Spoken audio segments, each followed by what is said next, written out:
चार दोस्त रोहन, प्रिया, अमित और सीमा किसी अलग जगह जाने की तलाश में थे। शहर से दूर वीरपुर हवेली का नाम सामने आया। जगह के बारे में कहा जाता था कि एक परिवार का वहां रहस्यमय अंत हुआ था। बात दिलचस्प लगी, तय हो गया एक रात हवेली में बिताई जाएगी। ठंडी अक्टूबर की रात। चारों हवेली पहुंचे। रात का अंधेरा हवेली की टूटी फूटी दीवारों पर चढ़ा था। लोहे का पुराना फाटक आधा खुला था। हवा में ठंडक और अजीब सा बोझ। रोहन आगे बढ़ा। देखो, कुछ भी नहीं है यहाँ। प्रिया चुप रही। उसकी आंखें हवेली को टटोल रही थीं। हवेली की हवा एकाएक भारी लगी। भीतर धूल, टूटे फर्नीचर और पर्दों से भरा कमरा। चारों ने वहीं बैठने का निश्चय किया। अमित की टॉर्च जली। दीवारों पर डरावनी परछाइयां उभरी।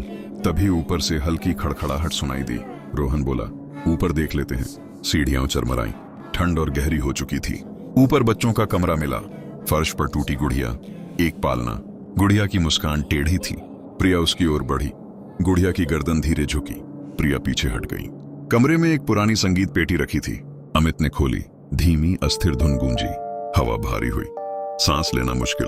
किसी बच्चे की रोने की आवाज उठी। प्रिया ने अपने कंधे पर ठंडी पकड़ महसूस की और चीख पड़ी। पेटी अपने आप बंद हो गई। सीमा ने पीछे मुड़कर देखा, कोई नहीं था।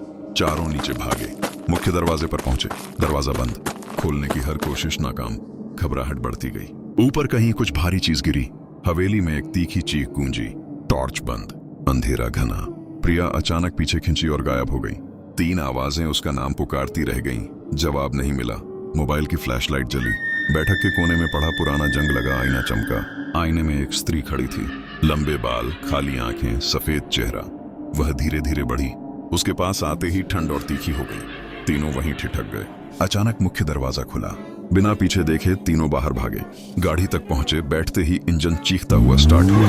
हवेली पीछे धुंधले अंधेरे में गायब हो गई। सुबह पुलिस के साथ वे लौटे। हवेली शांत। बच्चों के कमरे में दीवार पर खून का हाथ। खिड़की पर वही टूटी गुड़िया। गुड़िया में दुपट्टे का फंसा नीला टुकड़ा। थाने में पूछताछ हुई। ग्रामीणों ने पुराने परिवार की बात बताई। एक छोटा बच्चा जो मरने से पहले कई दिनों तक हवेली में अकेला भटकता रहा। उसकी आत्मा से जुड़ी कहानी फिर दोहराई गई। प्रिया का पता नहीं चला। रोहन की नींद टूटने लगी। सीमा आईने से डरने लगी। अमित को रात में धीमी हंसी सुनाई देने लगी। और वीरपुर हवेली वहीं खड़ी रही, किसी और आगंतुक का इंतजार करती हुई। अब इसके दूसरे भाग के लिए कमेंट करें और 50 लाइक्स का टारगेट पूरा करें। और हमें बताएं आपकी ये कहानी कैसी लगी।